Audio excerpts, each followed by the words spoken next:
அனைவருக்கும் ஆனந்தமான இறைவணக்கம். ஆனந்தம் மலரட்டும், ஆனந்த ஒளி பரவட்டும். ஆன்மீக சிவசொந்தங்களே, 29/1/2024 சங்கடகர சதுர்த்தி நன்னாள் இன்று. ஒரு சூட்சமம் இன்னைக்கு உங்களுக்கு சொல்லித்தரேன். வாய்ப்பு இருந்தா இன்னைக்கு செய்யுங்க, அல்லது எந்த சங்கடகர சதுர்த்தி நன்னாள் இதை செய்யலாம். சரிங்களா? இந்த சூட்சமம் எதற்காக?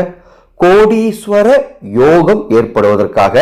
நம்பிக்கையுள்ளவர்கள் செய்யுங்கள். என்ன சூட்சம் என்று தெரிந்து கொள்வதற்கு முன்பாக ஓர் தகவல். நம்ம அறக்கட்டளை சார்பாக இந்த வருடம் கல்வி வசிய பயிற்சி பிப்ரவரி 1ஆம் தேதி தொடங்கப்படுகின்றது. 31ஆம் தேதிக்குள் இந்த குழுவில் இணைந்து கொள்ளுங்கள். 1ஆம் தேதி வகுப்பு தொடங்கும்.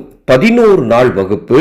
உங்கள் பிள்ளைகள் இந்த 2024ஆம் வருடம் சரஸ்வதி தேவியின் அருளை பெற்று தேர்வுகளில் நல்ல மதிப்பெண் எடுக்க இந்த பயிற்சி நாங்கள் நடத்துறோம்.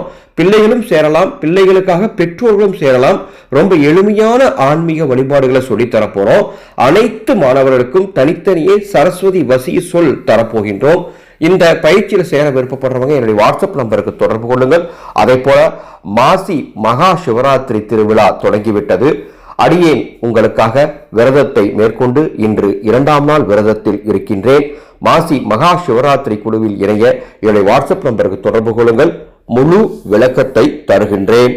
29/1/2024 இன்று மாலை சூரியன் மறைந்த பிறகு உங்கள் வீட்டின் அருகில் இருக்கும் விநாயகர் ஆலயத்திற்கு தேன் வாங்கி கொடுக்கணும். விநாயகர் ஆலயத்திற்கு இன்று சங்கடகர சதுர்த்தி திதியில தேன் தானம் செய்தால் கோடீஸ்வர யோகம் ஏற்படும், விரய செலவுகள் குறையும், பண வசியம் ஏற்படும். இன்று மாலை யார் வேணா வாங்கி தரலாம். வீட்டில் இருக்க யாராவது ஒருவரை வாங்கி தர சொல்லுங்க.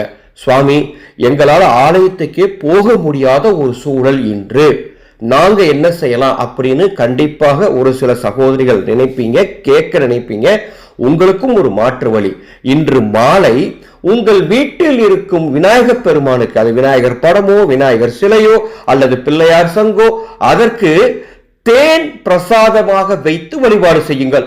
நல்லதே நடக்கும். சூட்சமத்தை அனைவருக்கும் பகிர்ந்து கொள்ள வேண்டும் என்று அன்போடு கேட்டுக்கொள்கின்றேன். மீண்டும் அடுத்த ஒரு ஆன்மீக தொடரோடு சந்திக்கிறேன். ஆனந்தம் மலரட்டும், ஆனந்த ஒளி பரவட்டும்.